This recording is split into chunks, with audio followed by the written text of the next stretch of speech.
Australia اور Papua New Guinea نے دفاعی معاہدہ کر لیا ہے۔ معاہدے کے تحت آسٹریلیا اور پاپوا نیو گنی ایک دوسرے پر حملے کو اپنے آپ ایک دوسرے پر حملہ قرار دیں گے۔ آسٹریلیا نے 70 سال بعد ایسے کسی معاہدے پر جو ہے وہ دستخط کیے ہیں جس کے تحت آسٹریلیا کسی بھی ملک پر حملے کو اپنے ملک پر حملہ قرار دے گا۔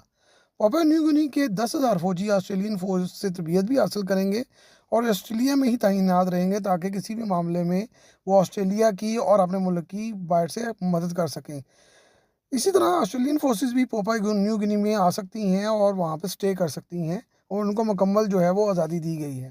تاریخی لحاظ سے پاپوا نیو گنی اور نیو گنی ایک ہی ملک تھے، لیکن یہاں پر ڈچ، برطانوی اور جرمن اپنا اثر و رسوخ مضبوط کرتے رہے تھے اور پہلی جنگ عظیم میں برطانیہ نے نیو گنی پر قبضہ کر لیا تھا اور معاہدے کے تحت تمام علاقے کا کنٹرول آسٹریلیا کو دے دیا گیا تھا جو برطانیہ کے ماتحتی تھا۔ 1920 میں نیو گنی کے کچھ علاقوں سے سونے کے وسیع ذخائر ملے۔ دوسری جنگ عظیم میں پھر جاپان نے اس علاقے پر قبضہ کر کے مکمل کنٹرول حاصل کر لیا تو معاملات بڑے خراب ہو گئے اور آسٹریلین اور امریکی فورسز کو یہ قبضہ چھڑانے کے لیے بہت ہی شدید جو ہے وہ جنگ لڑنا پڑی اور گھمسان کی جنگ لڑنے میں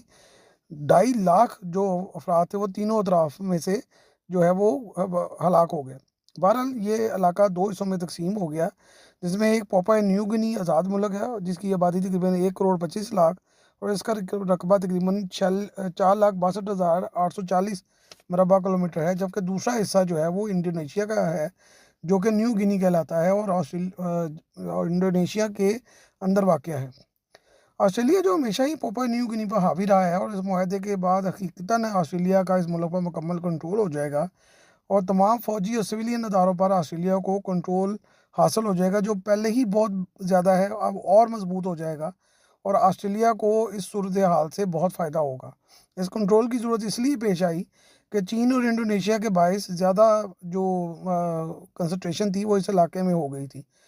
چین نے سولومن آئی لینڈ کے ساتھ معاہدات کر لیے تھے اور اپنی قوت وہاں پر پہنچانی شروع کر دی ہے اور فوجی اور سیاسی معاہدے جو ہیں وہ سولومن آئی لینڈ کے ساتھ کیے ہیں جو کہ آسٹریلیا کے بالکل ساتھ واقع ہے۔ انڈونیشیا ہسٹوریکلی روس کے بہت قریب رہ چکا ہے اور حال ہی میں انڈونیشیا کے تعلقات روس سے اور بہتر ہو گئے ہیں اور یہ بہت بڑا الارم اس وقت بجا جب انڈونیشیا کے صدر G7 کی میٹنگ کو چھوڑ کر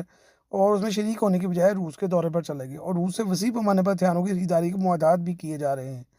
ایسے میں آسٹریلیا، انڈونیشیا، روس اور چین کے خطرات کو مدنظر رکھتے ہوئے نئے اسٹریٹجک معاہدے کر رہا ہے اور مکمل طور پر جنگ کی تیاری جو ہے وہ شروع کر چکا ہے۔